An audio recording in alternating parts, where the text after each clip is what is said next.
మాతో కూడా మీకును సహవాసము కలుగునట్లు దేవునికి స్తోత్రం కలిగిన హల్లెలూయా. చెప్పండి మాట. నేను ఈ మాట చెప్తున్నాను. ఇదిగో నాతో కూడా మాట్లాడయ్యా అని అన్నాను అనుకోలేదు. దాని అర్థం ఏంటి? నాతో నువ్వు మాట్లాడతలేదని లేదు దాని అర్థం.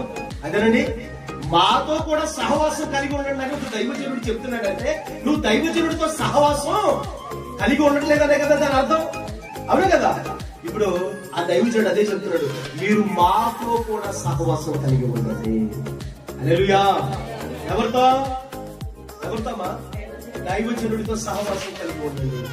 నీ ఇంటిలో ఏముందే, నీ ఇంటిలో ఉన్న ప్రతిదీ దైవజనుడికి తెలియాలి.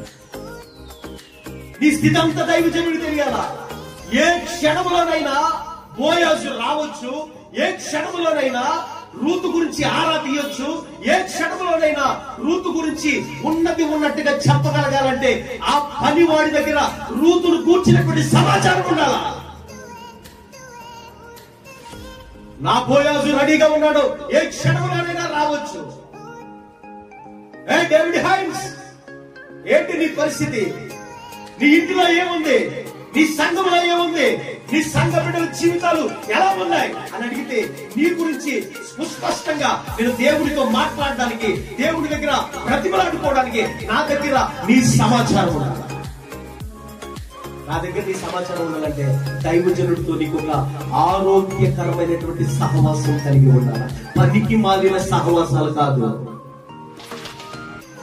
ఎల్లమ్మ ఎగిరింది, పుల్లయ్య పరిగెట్టాడు, ఇటు ఎలాంటి సమాచారం కాదు. నీ దగ్గర నుంచి దైవజనుడికి రావాల్సింది నీ ఇంట్లో ఏముందో చెప్పాలి, నీ పరిస్థితి ఏంటో చెప్పాలి, నీ భాగ్యం ఏంటో చెప్పాలి, నీ అవసరం ఏంటో తెలియాలి దైవజనుడు.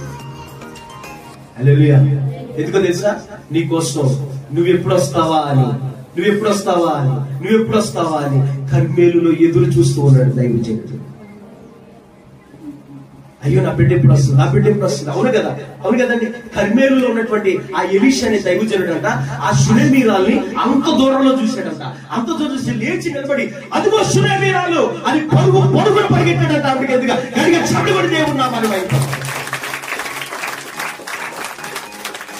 నిన్ను చూడగానే దైవజనుడు హృదయం ఉప్పొంగిపోవాలా.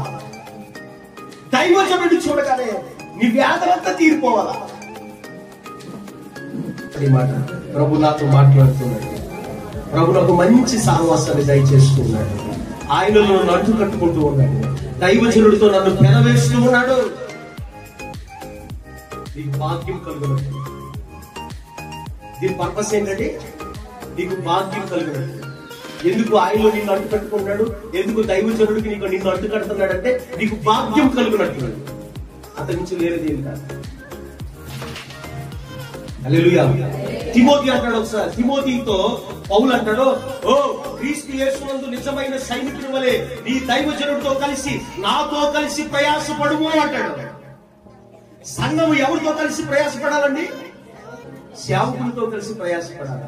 అంటే సేవకుడి మనసు మీలో ఉండాలా. సేవకుడి భారం మీకు తెలియాలా. సేవకుడి ఏడుపేంటో మీకు తెలియాలా. ఎందుకు ఏడుస్తున్నాడో మీకు అర్థం కావాలా. ఎందుకు కన్నీళ్లు పెడుతున్నాడో మీకు అర్థం కావాలా. ఎందుకు రాత్రనగా పగలనగా ఆ పరిస్థితుల్లో పరుగున ఇక్కడికి వస్తున్నాడో మీకు తెలియాలా. అలా తెలిసిన రోజున నువ్వు ఏ రోజు మందిరం మానడానికి ఇష్టపడవు. అలాంటి బిడ్డలు మన బిడ్డలు మార్చబడలు కాక, అలాంటి భాగ్యం కలిగిన బిడ్డలుగా ఉండరు కాక. 2 కొరింథీ 8:5 అంటాడో మాట,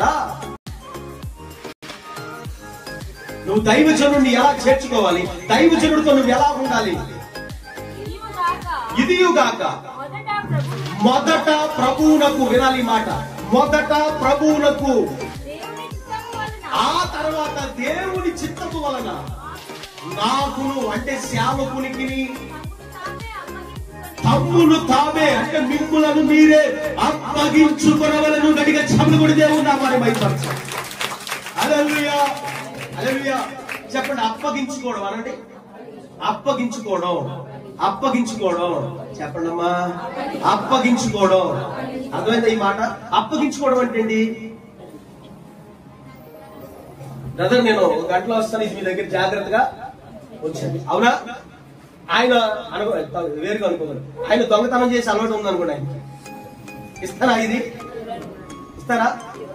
ఎవరైనా అయ్యారు అది అబద్ధం ఆడే ఆలోచన ఉందనుకోండి, ఇస్తారా? అది ఎవరికి ఇస్తాను?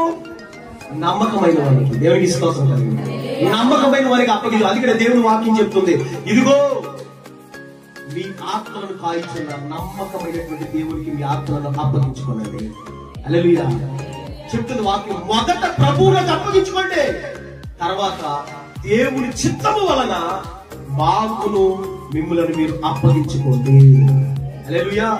ఇప్పుడు చెప్పండి, దైవజనునికి మమ్ములను మేము అప్పగించుకోవడం, సమర్పించుకోవడం దేవుని చిత్తం. హల్లెలూయా. అది దేవుని చిత్తం, దీనిలో సందేహించాల్సిన అవసరం లేదు.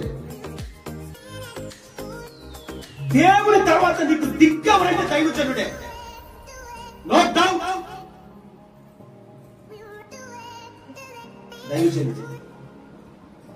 ఇది కూడా దేని పర్పస్ అంటే నీకు భాగ్యము కలుగునట్లు. చెల్లి, నీకు భాగ్యము కలుగునట్లు,